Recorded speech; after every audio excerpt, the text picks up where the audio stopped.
The rain hammered against the windows of our Charleston home, mirroring the storm raging inside me.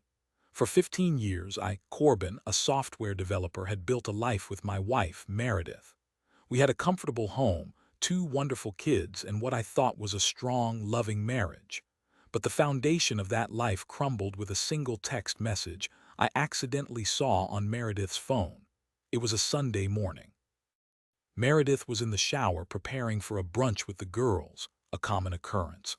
Her phone buzzed on the nightstand and I glanced at it, thinking it might be one of our kids needing something.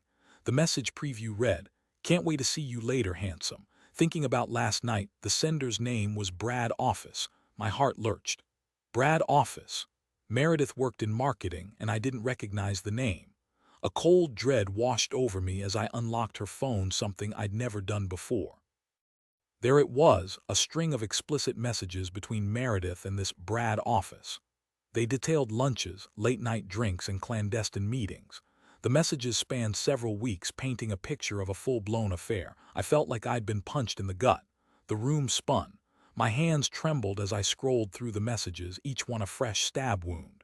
How could she do this to me, to our family? Meredith had always seemed so happy, so content. Had I been blind? She came out of the shower, wrapped in a towel, her face fresh and glowing. "Morning, honey," she said, smiling. "Anything exciting happen while I was gone?" I stared at her, my mind reeling. I wanted to scream, to lash out, but I couldn't find my voice. I just shook my head and walked out of the room, clutching her phone in my hand. I went downstairs, poured myself a stiff drink, and tried to make sense of what I'd just discovered. I spent the next few hours in a daze. The kids were playing in the backyard, oblivious to the earthquake that had just struck our family. I watched them, their innocent faces a painful reminder of what was at stake. I couldn't confront Meredith in front of them. I needed to gather my thoughts to plan my next move. When Meredith returned from her brunch, I was waiting for her. "We need to talk," I said, my voice flat. She looked at me, her brow furrowed. "What's wrong? You look terrible." I held out her phone. "Explain this." She took the phone, her eyes widening as she saw the messages. Her face paled. "Corbin, I don't even try to deny it," I said, my voice rising. "I read the messages, Meredith, all of them." "Who is Brad?" She hesitated, then her shoulders slumped. It's complicated. You're having an affair. How much more complicated can it get?" I was trying to control my anger, but it was bubbling to the surface. "It just happened," she said, her voice barely a whisper. He's a colleague. We've been working closely together on a big project, and then you decided to sleep with him. Is that what happened?" I couldn't believe the words coming out of my mouth. This wasn't us. We didn't have these kinds of conversations. She started to cry. "I didn't mean for it to happen, Corbin. I swear it was a mistake." "A mistake? Several weeks of messages, lunches, and late-night rendezvous. That doesn't sound like a mistake, Meredith. That sounds like a deliberate choice." She didn't say anything. She just stood there, tears streaming down her face. "Why?" I asked, my voice cracking. "Why would you do this to me, to us? What did I do wrong?" "It's not you, Corbin," she said, finally looking up at me. "It's me. I have been feeling restless, like I'm missing out on something. Brad makes me feel alive." Her words were like a knife twisting in my gut. "So after 15 years, I don't make you feel alive anymore?" She didn't answer. The silence hung heavy in the air. "Get out," I said, my voice trembling. "Just get out. I don't want to see you right now." She didn't argue. She packed a bag and left, leaving me alone in our empty house, surrounded by the ghosts of our shattered life. The next few weeks were a blur. I barely ate, barely slept. I went through the motions at work, but my mind was always elsewhere, replaying the conversations, the messages, the lies. I couldn't understand how Meredith could betray me so easily, how she could throw away everything we had built together. I hired a private investigator, a woman named Imogen, to dig into Brad's background. I needed to know who this man was, this man who had stolen my wife. Imogen was thorough and discreet. It didn't take her long to uncover some disturbing information. Brad, whose real name was Bradley Finch, wasn't just a colleague. He was a serial cheater, a predator who preyed on vulnerable women at the office. He had a history of affairs, broken marriages, and ruined lives. He was a master manipulator, charming and charismatic, but ultimately empty and soulless. Imogen also discovered that Brad was embezzling money from the company, using his affairs to cover his tracks. He was using company resources to fund his lavish lifestyle, and Meredith was unknowingly complicit in his scheme. I was furious. Not only had Brad stolen my wife, but he was also a criminal, a fraud. I decided to take action. I couldn't let him get away with this.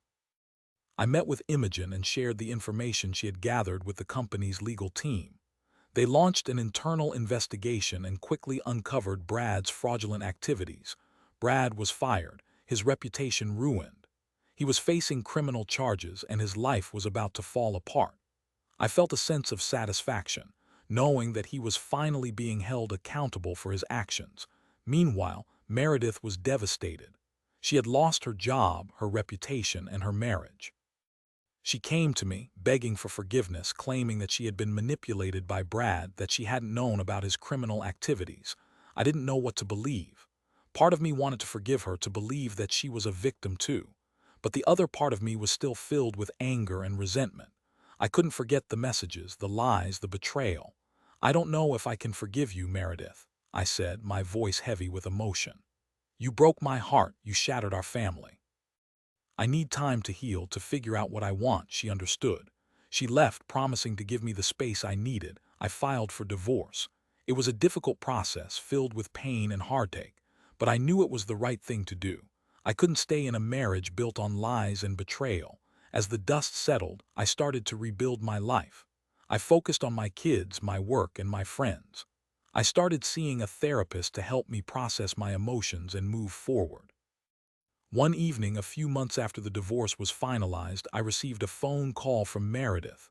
Her voice was weak and trembling. "Corbin, I need your help. What's wrong?" I asked, my heart racing. I have cancer," she said, her voice breaking. It's bad." I was stunned. What kind of cancer?" "Ovarian cancer," she said. It's stage 4. I didn't know what to say. I was still angry at Meredith for what she had done, but I couldn't deny that she was the mother of my children, the woman I had once loved.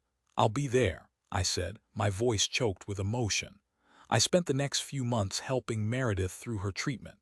I took her to appointments, stayed with her during chemotherapy, and helped care for her. It was difficult, emotionally and physically, but I couldn't abandon her in her time of need.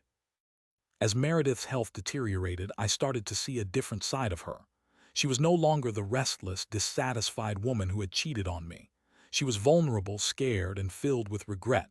One day, as I sat by her bedside, she reached out and took my hand.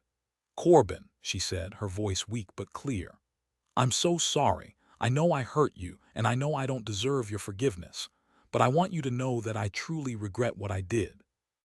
I threw away something precious, and I'll never forgive myself." Tears streamed down my face.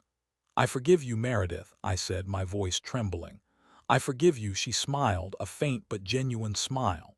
"Thank you," she said. "Thank you for being here for me." Meredith passed away a few weeks later. Her death was a tragedy, but it also brought a sense of closure. I had forgiven her, and she had found peace. In the end, I learned that forgiveness is not about condoning someone's actions, but about freeing yourself from the burden of anger and resentment. It's about choosing to move forward, to heal, and to find peace, even in the face of unimaginable pain. Life is unpredictable, and sometimes the people we love the most can hurt us the deepest. But it's how we respond to that pain that defines us. I chose forgiveness, and in doing so, I found a way to heal and to rebuild my life, stronger and more resilient than before.